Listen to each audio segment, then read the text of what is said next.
Ibihe byiza abadukurikiye. Muri iki kiganiro tugiye kurebera hamwe ibijyanye n'inkoko.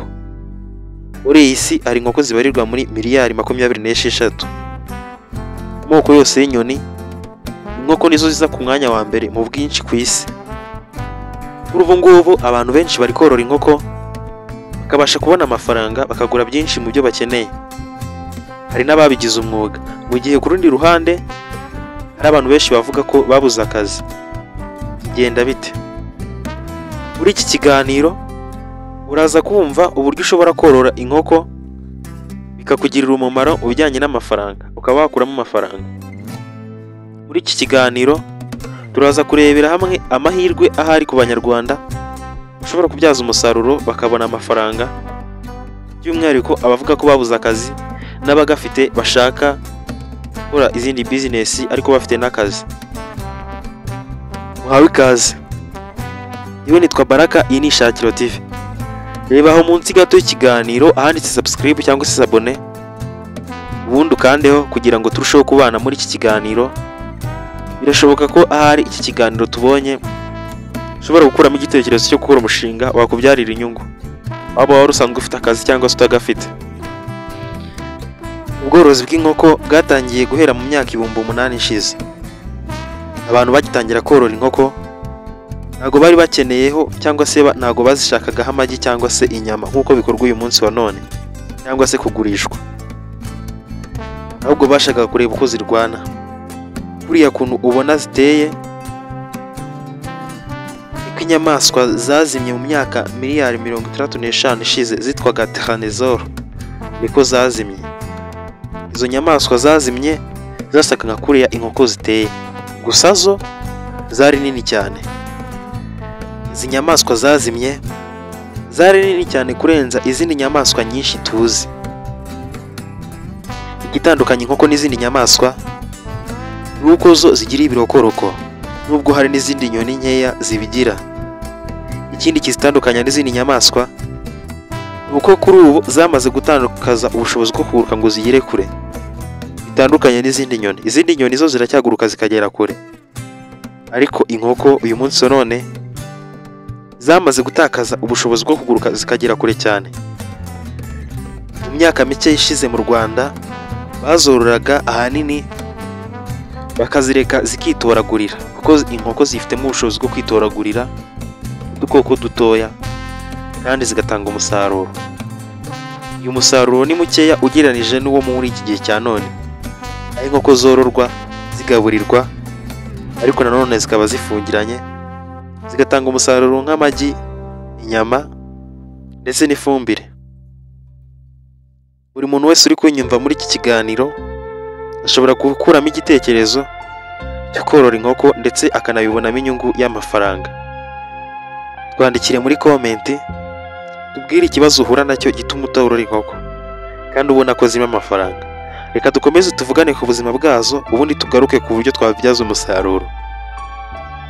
Zimwe mu nkoko zishobora kuguruka zikaba zagwa mu giti hejuru cyangwa se zikaba zarenga uruzitiro.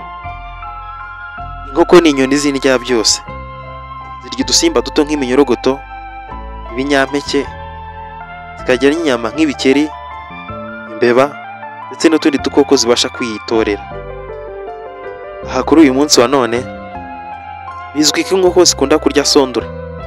Sondori ni bya bisigazwa byo mu nganda, ibyo bazanira inkoko zikarya, byaba iby'inganda zitunganya ibikomoka ku bigori cyangwa se ibikomoka ku muceri. Ibi byose bigaburirwa inkoko zikamera neza, ndetse bibaho cyane cyane muri iki gihe cya none.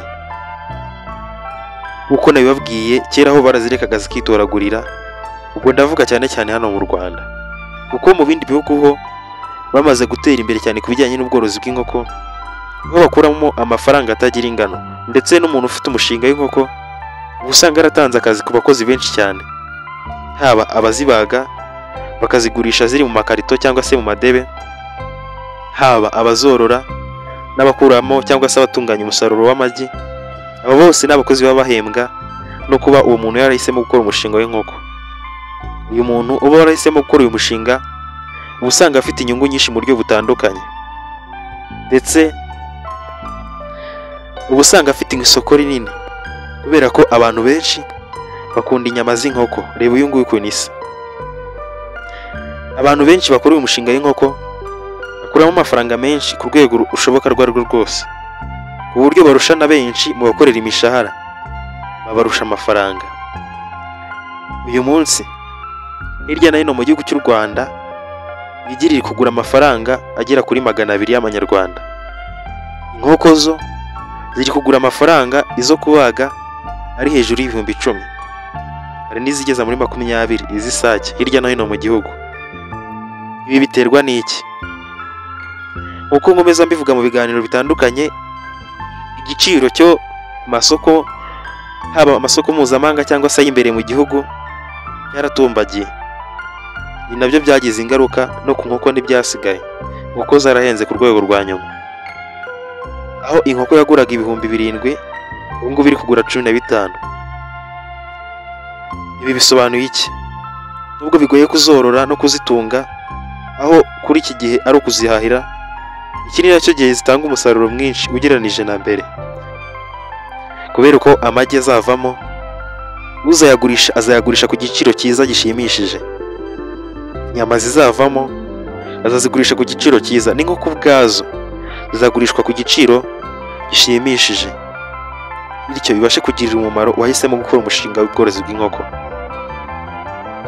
Tugarutse ku buzima bw'inkoko uko zibayeho, zifite uburyo bwo gutumanaho hagati yazo, kandi inkoko zose aho zihuriye cyangwa se aho zibana mu gice runaka zigira umuyobozi, ziba zimuzi zose ndetse zinamwubaha. Ntabwo bikunze kubaho kenshi, ariko bijya bibaho ko inkoko ishobora kuvuka ari inkokokazi, uko igenda ikura ikagenda ihinduka isake. Iyi sake yahoze ari inkokokazi kera ikiri umushwi, ikaba yaraje guhinduka isake. Kizabikubwira ntishobora kwimya, gusa ibigaragara mu miterere nk'iy'isake.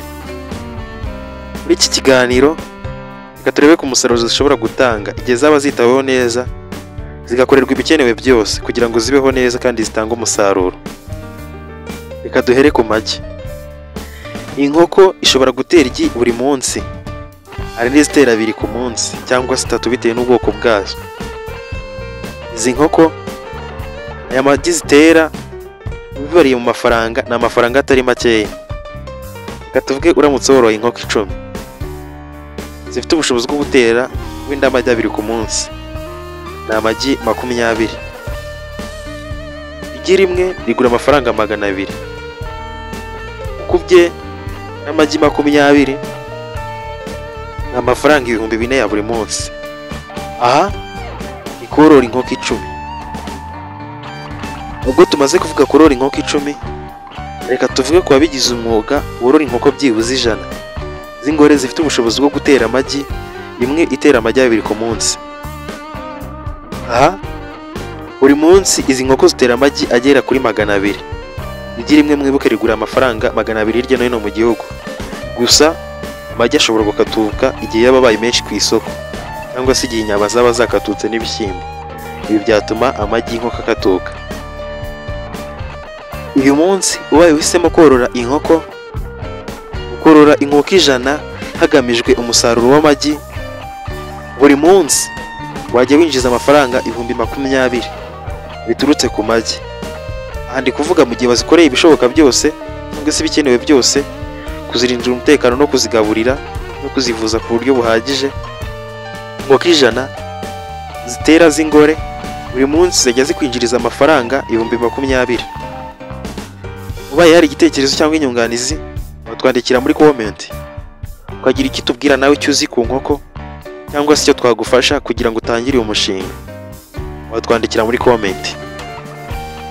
Ubaye ubyifuje udafite igishoro, nabwo wabyandika muri comment. Ubutaha tukazakora ikiganiro kikwereka inzira ushobora gucamo ushaka igishoro kugira ngo ukore uyu mushinga.